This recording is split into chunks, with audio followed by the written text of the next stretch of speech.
में फिर फटने लगे ईरान के ड्रोन बम। ट्रंप नेवी ने रेवोल्यूशनरी रॉकेट फोर्स को धो डाला। यरूशलेम पोस्ट की रिपोर्ट बता रही है कि युद्ध का अंत नहीं हुआ। अमेरिका ईरान के हथियार हॉर्मुज़ में टकरा रहे हैं। ईरान दुश्मनों के कमर्शियल जहाज पर बारूद बरसा रहा है। अमेरिका की नेवी जहाजों की सिक्योरिटी के लिए पलटवार कर रही है। हालांकि इस बारूदी टकराव से ज्यादा ट्रंप की टेंशन इजराइल ने बढ़ा रखी है, क्योंकि लेबनान में बारूदी तांडव का लेवल खौफनाक होता जा रहा है। ट्रंप का दिमाग नेतन्याहू ने बहुत ज्यादा खराब कर दिया है। ट्रंप ने 4 घंटे के अंदर इजराइल को दहलाने वाले 14 फैसले कर डाले। ट्रंप ने खाड़ी के दुश्मनों से घिरे नेतन्याहू को जैसे अकेला छोड़ दिया है, क्योंकि ईरान से ट्रंप की डील को अमेरिका में सेनेटर टोटल सरेंडर कहने लगे हैं। I think this peace agreement could well be a surrender in effect, and the president's very reluctant to make it public. He wants to keep it secret as long as possible. America ने युद्ध से तौबा कर ली है। Trump ने Iran की सभी शर्तें मान ली हैं। ईरान ने भी ये वादा किया कि वो एटम बम नहीं बनाएगा, लेकिन ईरान अपने यूरेनियम को किसी को देने वाला नहीं। ईरान अपने एटमी प्रोग्राम को बंद करने के लिए तैयार नहीं। ईरान ने ऐलान कर दिया कि अगर इजराइल ने लेबनान में हिजबुल्लाह को बम मारना बंद नहीं किया तो तेल अवीव की तबाही तय है, क्योंकि अब ईरान के हमलों से इजराइल को बचाने के लिए अमेरिका भी नहीं आने वाला। इसके सिग्नल खुद ट्रंप ने दिए। ट्रंप ने यहाँ तक कह दिया कि नेतन्याहू से अच्छा युद्ध कमांडर जुलानी लड़ सकते हैं। ट्रंप ने एर्दोआन के वॉर कमांडर की जमकर वाहवाही की। ट्रंप ने क्यों कहा, बीबी तुमसे अच्छा तो जुलानी है। एर्दोआन के लड़ाका पर क्यों फिदा हो गए ट्रंप। क्या इजराइल के हाथ से निकल गया सीरिया। ईरान ने क्यों कहा, आ गया इजराइल तोड़ने का time. Not happy with the way Israel has handled themselves with Lebanon and with Hezbollah. दुश्मनों की तारीफ कर रहे ट्रंप इजराइल को खौफजदा कर रहे हैं। सुप्रीम लीडर मुस्तफा की खामोशी इजराइल को डरा रही है। क्या इजराइल के पास अब केवल युद्ध का ऑप्शन बचा है। नेतन्याहू पहले ही साफ कर चुके हैं कि दुश्मनों की भीड़ से उन्हें फर्क नहीं पड़ने वाला। ईरान की इस्लामी सरकार के सफाई का नया प्लान उन्होंने लॉन्च कर दिया है। फिर एक बार जंगी हालात के बीच खौफनाक साजिश का कच्चा चिट्ठा लेकर हाजिर हूं मैं, प्रशांत चरहे। ट्रंप ने ईरान से समझौते को लेकर के फिर से एक बहुत खौफनाक घोषणा कर दी है। ट्रंप ने धमकी दी है कि अगर समझौते में उन्हें कुछ भी पसंद नहीं आया तो वो ईरान पर सीधे बम गिराने शुरू कर देंगे। ट्रंप ने ऐलान कर दिया है कि अब सीधे ईरान लीडरशिप के सिर पर बमबारी की जाएगी। उधर इजराइल ने लेबनान में हिजबुल्लाह पर बहुत भयानक हमला करके ईरान को जबरदस्त तरीके से भड़का दिया है। ईरान ने चेतावनी दी है कि अब इजराइल पर बहुत जल्द संयुक्त देशों का हमला हो सकता है।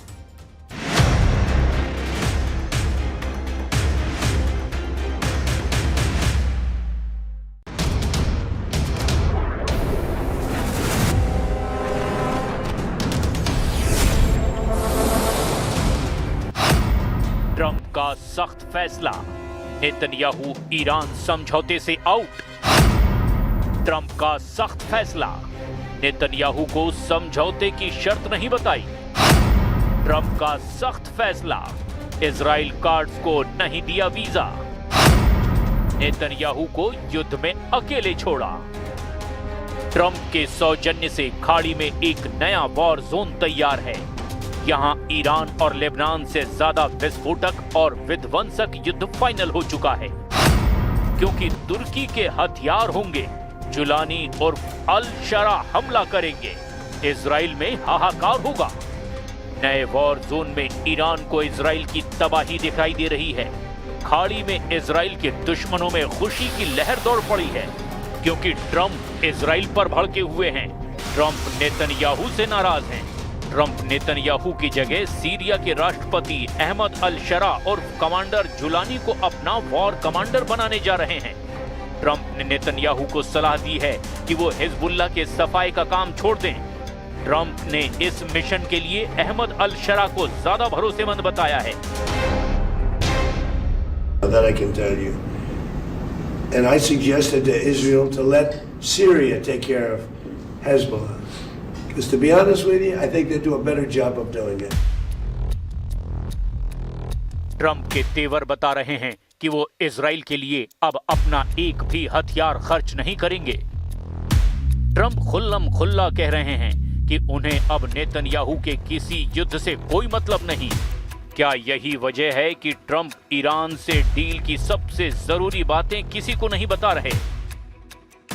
ईरान अमेरिका डील के मसौदे को लेकर जो जानकारी सामने आई है, उसके मुताबिक ट्रंप बैकफुट पर नजर आ रहे हैं। अमेरिका और ईरान के शांति समझौते पर 19 जून को जिनेवा में आधिकारिक हस्ताक्षर होने वाले हैं, लेकिन अभी तक डील का ड्राफ्ट सार्वजनिक नहीं किया गया है।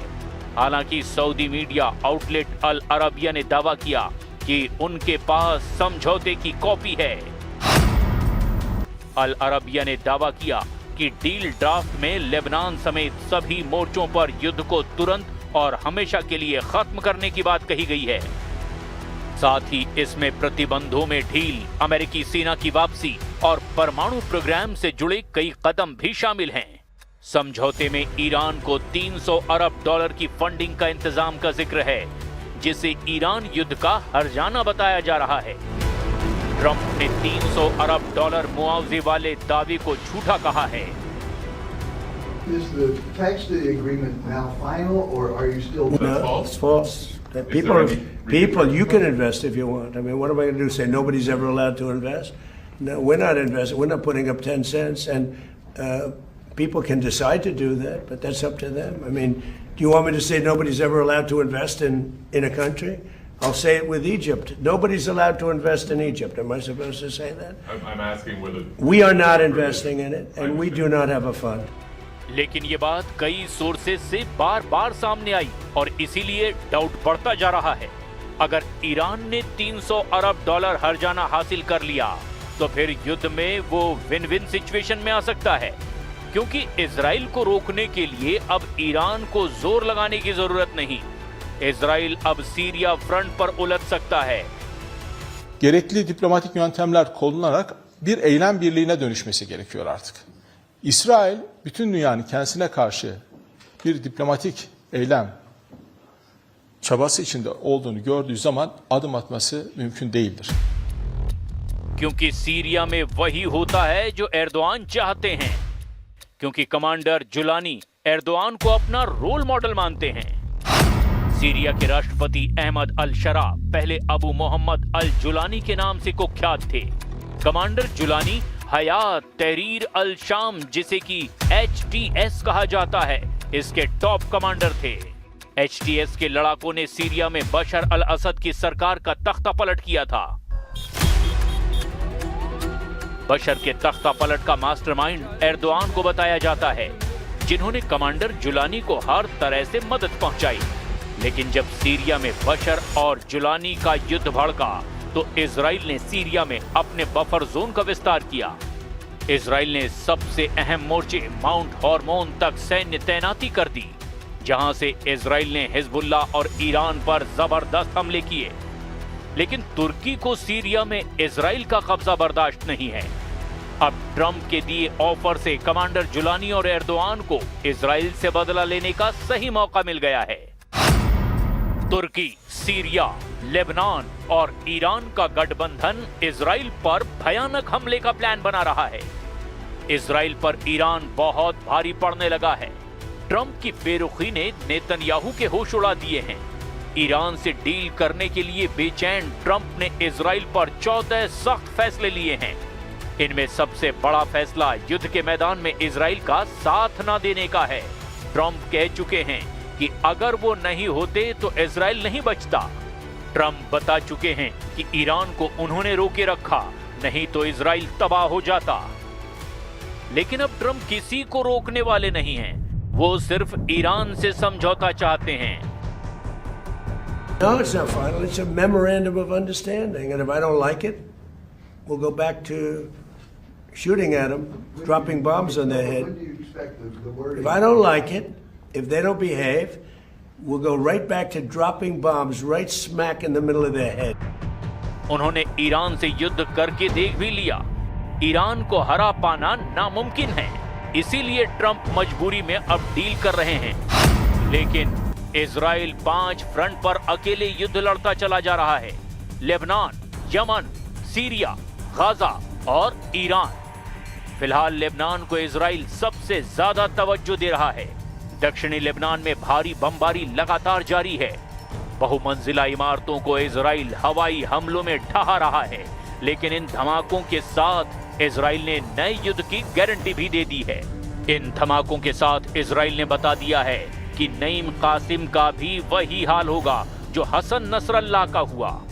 इन धमाकों में इतनी ताकत है कि हिजबुल्लाह की सुरंगों से लेकर उसके तमाम अंडरग्राउंड अड्डों का अंत होना पक्का है। दक्षिण लेबनान में इजराइल का ऑपरेशन सफाया लगातार जारी है। ऑपरेशन सफाया यानी अब हिजबुल्लाह और इजराइल का सीज फायर डबल फायर उगल रहा है। दक्षिण लेबनान में हिजबुल्लाह के अड्डों को चुन चुन कर खत्म किया जा रहा है, चाहे वो हथियार के अड्डे हों, चाहे हिजबुल्लाह के लड़ाकों के अड्डे। इजराइल लगातार अटैक कर रहा है। सवाल ऐसे में ये, क्या इजराइल की बमबारी से बेरूत फिर फटने वाला है? बेरूत में क्या फिर हाहाकार मचेगा? क्या हिजबुल्लाह पर कहर बनकर बरसेंगे बंकर बस्टर बम? लेबनान पर इजराइल के जून वाले कहर का बड़ा सिग्नल मिलने लगा है। तो क्या भयंकर हमले के साथ लेबनान पर टूटेगा जून कहर? और अब शामत आने वाली है हिजबुल्लाह के नए चीफ नईम कासिम की, जिसको खत्म करने की गारंटी इजराइल के प्रधानमंत्री नेतन्याहू ने दी है। इजराइल के दुश्मनों की अकड़ ढीली नहीं पड़ी है।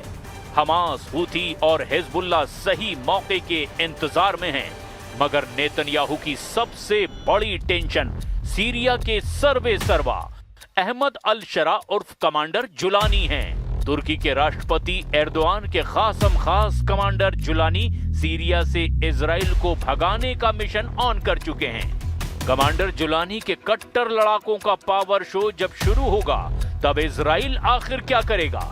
अगर इस गठबंधन को ईरान के लड़ाका फोर्स ने ज्वाइन कर लिया, तब नेतन्याहू के पास बचने के सभी रास्ते बंद हो सकते हैं। हिजबुल्लाह और हूथी का डेडली गठबंधन इजराइल की मुश्किलें बहुत ज्यादा बढ़ा सकता है। इजराइल से लंबी टक्कर और हथियारों के गोदामों पर हुए हमलों के बावजूद हिजबुल्लाह की रॉकेट फोर्स अब भी बरकरार है। उसकी तरफ से 10,000 रॉकेट वाली सुनामी किसी भी वक्त लॉन्च की जा सकती है। हिजबुल्लाह चाहे तो 10,000 रॉकेट को 10 मिनट में दागने का प्लान बना सकता है। 10,000 रॉकेट से इजराइल के 10 मिलिट्री बेस को तबाह किया जा सकता है। 10,000 रॉकेट से इजराइल को 10 साल का सदमा दे सकता है हिजबुल्लाह। लेबनान और इजराइल के बीच ताजा हमलों के बाद युद्ध पक्का माना जा रहा है, क्योंकि हिजबुल्लाह के टारगेट पर अब इजराइल के ऐसे मिलिट्री बेस हैं जिसकी नेतन्याहू को कभी उम्मीद भी नहीं थी। इजराइल के जिन मिलिट्री बेस को खतरा है, देखिए वो अड्डे, हिजबुल्लाह का ये रॉकेट गोदाम जो हमास के मुकाबले 10 गुना ज्यादा पावरफुल बताया जाता है। हिजबुल्लाह के कत्यूशा रॉकेट की रेंज 25 किलोमीटर तक है। ये 10 सेकंड में टारगेट हिट करता है। इसके आगे हिजबुल्लाह के पास है फजर 3 नाम का रॉकेट। रेंज है इसकी 45 किलोमीटर, टारगेट पर 35 सेकंड में पहुंचता है। हिजबुल्लाह के पास है फजर 5 रॉकेट, इसकी रेंज है 75 किलोमीटर, टारगेट पर यह 50 सेकंड में फटता है। हिजबुल्लाह के पास है खैबर रॉकेट, इसकी रेंज है 100 किलोमीटर, ये टारगेट पर 75 सेकंड में फंसता है। हिजबुल्लाह के पास है ज़िलज़ाल 2 रॉकेट, इसकी रेंज 200 किलोमीटर बताई जाती है। इसमें 600 किलो विस्फोटक फिट किया जा सकता है और ये 120 सेकंड में टारगेट पर पहुंच जाता है। यानी हिजबुल्लाह का रॉकेट का गोदाम पूरे इजराइल को कवर करता है। इसमें इजराइल का हर शहर रेंज में है। हिजबुल्लाह को रोकने के लिए लेबनान बॉर्डर पर इजरायली टैंक एक्टिव कर दिए गए हैं, ताकि रॉकेट अटैक के खिलाफ अगर कोई बड़ी कार्रवाई करनी पड़े तो इजराइल की टैंक ब्रिगेड फौरन एक्शन ले। हिजबुल्लाह के रॉकेट को लेकर बड़ा खतरा उत्तरी इजराइल में ज्यादा है, क्योंकि यहां पर हिजबुल्लाह के छोटी दूरी के रॉकेट पहले ही कहर मचा चुके हैं। लेकिन हिजबुल्लाह के पास ऐसे रॉकेट और मिसाइल भी हैं जो सीधे तेल अवीव को टारगेट कर सकते हैं। इसी वजह से नेतन्याहू लेबनान पर हमले बंद नहीं कर रहे हैं, जिससे साफ है कि ईरान अमेरिका समझौते के बाद भी खाड़ी में बारूदी धमाके बंद नहीं होने वाले। ये बात बिल्कुल साफ है कि इजराइल जितनी मुश्किलों में घिरेगा उतने ही घातक हमलों से बदला लेगा।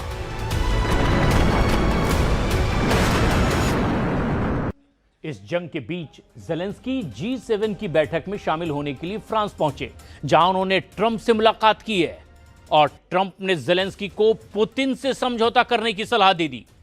उधर G7 की बैठक में रूस पर नए प्रतिबंध और यूक्रेन की मदद पर सहमति भी बनी है। इस बीच रूस ने ज़ापोरिजिया में जबरदस्त हमला कर दिया, जबकि यूक्रेन के ड्रोन हमलों में मॉस्को की रिफाइनरी में जबरदस्त आग लगी है।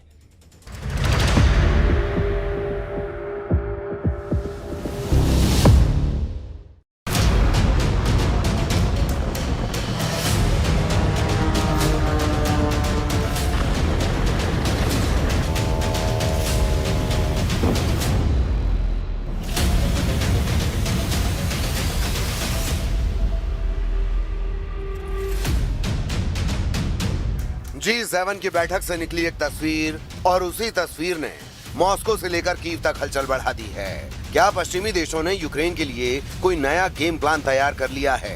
क्या ज़ेलेंस्की को ऐसा बैलिस्टिक कवच मिलने वाला है जो 2030 तक युद्ध को जिंदा रख सकता है? और क्या पुतिन के सामने अब सिर्फ दो रास्ते बचेंगे, समझौता या फिर और बड़ा युद्ध?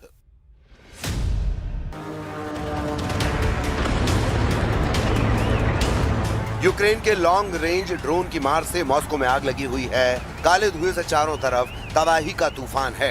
ज़ापोरिजिया में रूस के मिसाइलों ने कहर बरपा दिया है। हमलों के बाद इमारतें जलने लगीं और रेस्क्यू टीम लोगों को बचाने में जुटी। उधर जंग के बीच G7 के मंच पर रूस यूक्रेन जंग पर चर्चा हो रही है। G7 के नेताओं ने यूक्रेन के एयर डिफेंस को और मजबूत बनाने पर जोर दिया है। यूरोपियन यूनियन और G7 की ताकत से क्या ज़ेलेंस्की 4 साल और जंग में टिके रह पाएंगे, या पुतिन यूरोप की मदद पहुंचने से पहले ही यूरोप पर परमाणु गोला दाग देंगे?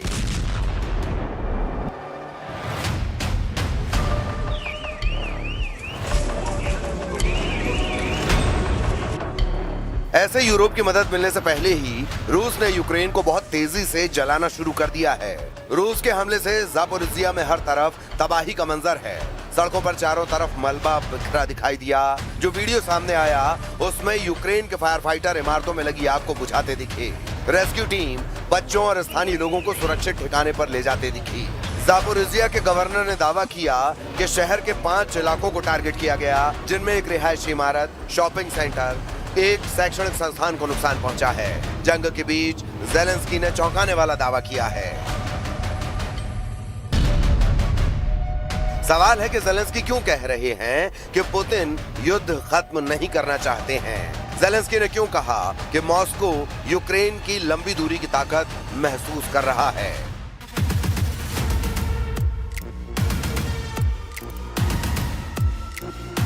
और इन दावों के साथ ही ज़ेलेंस्की ने सोशल मीडिया पर एक वीडियो शेयर किया और रूस के अंदर तक हमले की जानकारी दी।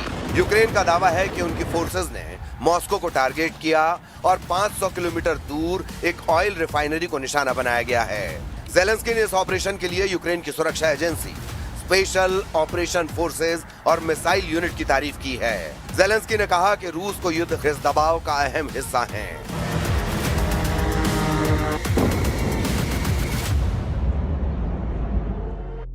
That we spoke about battlefield, we spoke about negotiations with Russians, potential negotiations with Russia. We spoke about middle strikes and long range, the situation with Russian losses, economy, and etc. Good news, first of all, that yes, Putin has to stop this war, and I have unanimity from all the leaders and EU presidents. So we had the unanimity that Russia is not winning and losing a lot of people.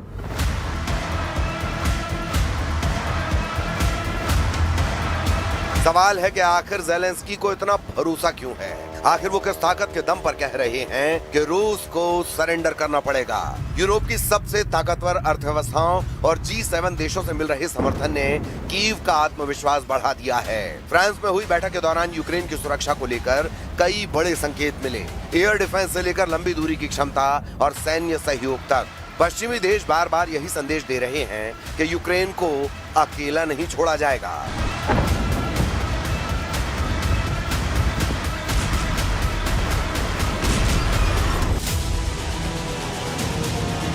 America और Germany की patriot air defence system दुनिया की सबसे advance surface to air defence system है। 160 kilometre की range में किसी भी बैलिस्टिक और क्रूज मिसाइल को नष्ट कर सकता है। कीव और दूसरे शहरों की सुरक्षा में इसका सक्सेस रेट 70 से 90% रहा है। जर्मनी की IRIS-T SLM medium range defence system है जो दुश्मनों के हमले से 360 डिग्री कवर देता है। ये क्रूज मिसाइलें, ड्रोन और हेलीकॉप्टर्स के खिलाफ बेहद कारगर है। नॉर्वे की नसेम्स भी मीडियम रेंज डिफेंस सिस्टम है। ये एक ही समय में 72 टारगेट को ट्रैक कर उन्हें तबाह करने की क्षमता रखता है। यूक्रेन की सुरक्षा में इसका सक्सेस रेट 90% रहा है। हाइमार्स अमेरिका की विकसित की हुई एक बेहद घातक और सटीक लंबी दूरी की रॉकेट और मिसाइल प्रणाली है। ये अपने बेहद खास तकनीक के लिए जानी जाती है जिससे ये दुश्मन के जवाबी हमले से पहले अपनी लोकेशन बदल लेती है।